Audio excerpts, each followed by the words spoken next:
Ça me manque de chanter dans le bus avec eux. J'aurais aimé les revoir.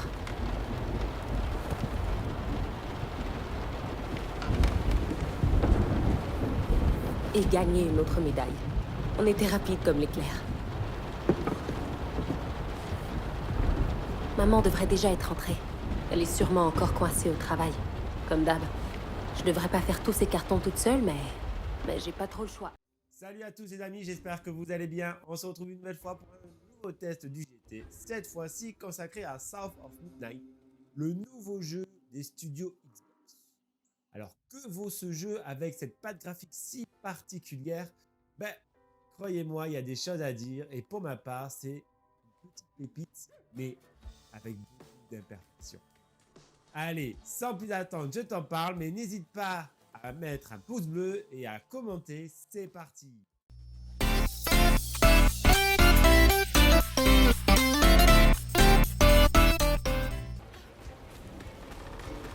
Nous voilà dans un monde étrange, dans une quête pour sauver notre mère qui a été emportée dans sa maison par les eaux lors d'une violente tempête. C'est sous les traits du personnage Hazel, jeune fille au tempérament fort, que vous embarquerez dans cette folle aventure. Oui, car Hazel se retrouve être en fait une tisserande, capable de voir les liens, les fils qui composent notre monde, mais aussi les fils du passé qui vous permettront d'en apprendre plus sur l'histoire des personnages et de sa famille. Car déjà, dès les premières minutes du jeu, on sent que bien des choses sont cachées aux yeux d'Hazel et que notre périple nous plongera indéniablement dans le passé de notre mystérieuse famille de ses secrets les plus sombres. Au cours de notre périple, vous croiserez fantômes, poissons qui parlent, crocodiles géants, et j'en passe, autant de rencontres chaleureuses ou non, qui rythmera votre périple à travers un décor et une patte graphique très originale pour le style de jeu dont je reviendrai plus tard dans cette vidéo. Il vous faudra environ 10 à 15 heures pour venir à bout de ce titre, ou devrais-je dire de ce conte, qui clairement, de la manière dont il est narré, mélange habilement conte et narration. Tantôt vous aurez l'impression d'être dans un conte, avec son côté très folklore, très magique, et tantôt dans une histoire en quête de vérité profonde. En termes de difficulté, le jeu se veut accessible. S'il propose un mode histoire facile, normal et difficile, il propose aussi un mode de difficulté totalement personnalisable de A à Z, vous donnant l'occasion de modeler le jeu à votre envie. Malheureusement, le jeu ne propose pas de quêtes annexes, juste des quêtes FedEx, c'est même pas des quêtes en fait, c'est juste du collectible, à travers des écrits par exemple. Et c'est malheureusement juste avec une quête histoire unique que vous voyagerez à travers bon nombre de décors qui vous raviront si le style graphique vous plaît. Ici, le studio fait le pari d'un jeu couloir aussi, et même si vous pouvez parfois vous éloigner du chemin, ne croyez pas avoir la totale liberté car les enchevêtrements se retrouvent très vite être limités. Ici, pas d'open world et le côté couloir est clairement assumé. Malgré tout, on peut sentir un côté un peu trop dirigiste par moment. Parlant de la DA, juste incroyable, peu de jeux peuvent se vanter d'avoir un style bien à eux et là les amis, le jeu est juste grandiose. On se retrouve dans un monde visuellement très original faisant référence à un style très gothique animation qui fera penser indéniablement au film du réalisateur Tim Burton ou bien à des jeux comme Alice Return Madness qui est vraiment incroyable dans son style.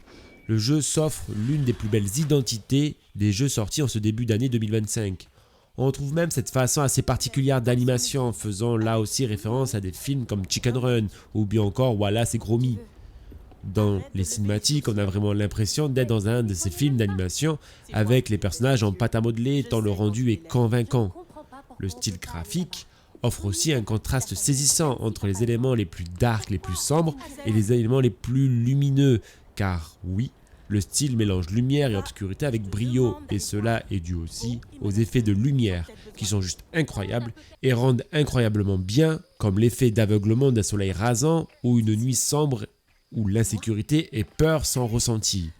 Bien sûr, si on s'attarde un peu plus sur les détails, les textures ne sont pas extraordinaires, surtout pour un jeu couloir et le style graphique fait en sorte d'offrir une bonne cohérence, mais zoomer, l'herbe ou les arbres ne sont pas les plus beaux.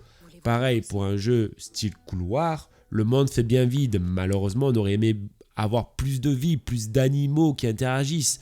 Mais on se demande Vraiment si le style graphique si particulier n'est justement pas un énorme monstre énergivore tant le monde manque de vie. Pareil, si les cinématiques sont très belles, la façon dont sont animées les bouches ne colle pas à 90% aux paroles, ce qui pourrait déranger bien des joueurs, même si je pense que l'effet est voulu. Clairement, soit vous allez aimer, soit vous allez détester le jeu pour son style. Et c'est ce style qui vous fera accrocher ou non au jeu. Un parti pris du studio qui, je pense, trouvera sa base de joueurs tant le style est très peu exploité dans l'industrie. Je vous souhaite aussi attirer votre attention sur la musique. Dans ce jeu, la musique a une place telle qu'elle vit avec vous. Quand vous sautez par exemple, il y a une petite note de musique. Chaque événement, chaque passage du joueur est accompagné d'une musique. Si je devais la comparer, c'est comme une brise de vent journalière qui vous accompagne, tantôt calme, sereine, emplie de joie et d'allégresse, tantôt rythmée, impulsive. Elle vient marquer des cassures dans votre aventure et vient chercher bien des sentiments chez le joueur. Ici, on pourrait se poser la question si la musique a été collée sur le passage du jeu ou si c'est le passage du jeu qui a été collé sur la musique. Le jeu est clairement une expérience audio à part entière, expérience qui vient à vous faire vivre une belle aventure et qui vous accompagnera dès les premières minutes jusqu'au dénouement final. Un pur régal et un coup de maître du studio qui ici réussit à faire de la musique un véhicule d'émotion qui pourrait être très bien personnifié par des expressions faciales.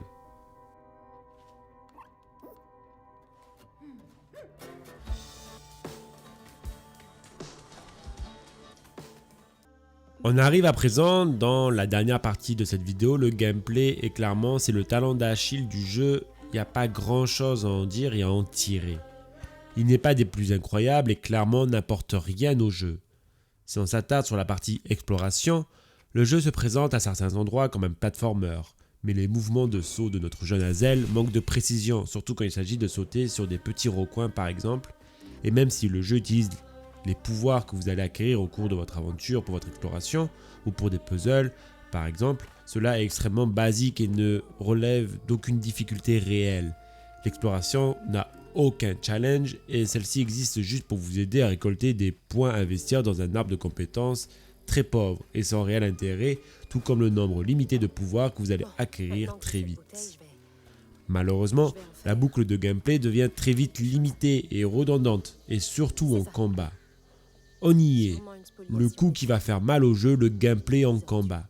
Il n'est absolument pas passionnant, même se montre très ennuyeux par moments comme dans les combats de boss. Même si le jeu incorpore des pouvoirs tels que la possibilité d'attirer à nous, d'expulser ou bien d'immobiliser l'ennemi, on finit toujours par exécuter le même pattern. Rajouter une esquive parfaite pour faire des dégâts supplémentaires et on a un gameplay des plus basiques sans saveur réelle. Les combats se présentent toujours de la même façon, un peu à la God of War, dans des arènes fermées avec la présence d'un soin à chaque fois. Vous pouvez pas vous tromper, quand vous voyez une arène, elles sont toutes identiques en termes de visuel que en termes de mécanique.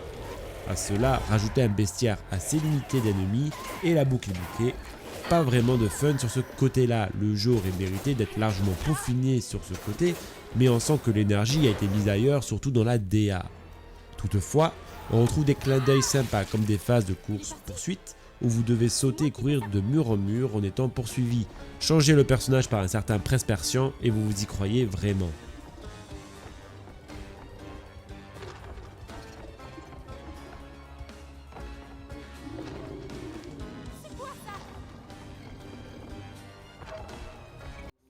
En conclusion les amis, ce jeu soit vous allez l'adorer, soit vous allez le détester, ne serait-ce que par sa patte graphique très particulière et très originale. Ça en fait pour moi l'un des jeux les plus originaux en termes de DA et de patte graphique du début 2025. Toutefois, il faut bien le concéder, il faut bien le comprendre, au niveau du gameplay c'est pas du tout ça, c'est un raté, c'est son talent d'Achille, ne jouez pas à ce jeu pour le gameplay, ça ne sert strictement à rien, jouez à ce jeu pour toute son histoire, son lore qui est vraiment une petite pépite, comme je vous l'ai dit, mais avec pas mal d'imperfections. Et dernier point aussi que je n'ai pas précisé dans ma vidéo, ce jeu se retrouve tout droit dans le Game Pass dès sa sortie mardi prochain, car c'est un jeu Xbox. Voilà ce que je pouvais vous dire sur ce jeu, n'hésite pas à liker et à t'abonner, on se retrouve très bientôt pour un nouveau test du GT, à l'attendant prenez soin de vous, bye.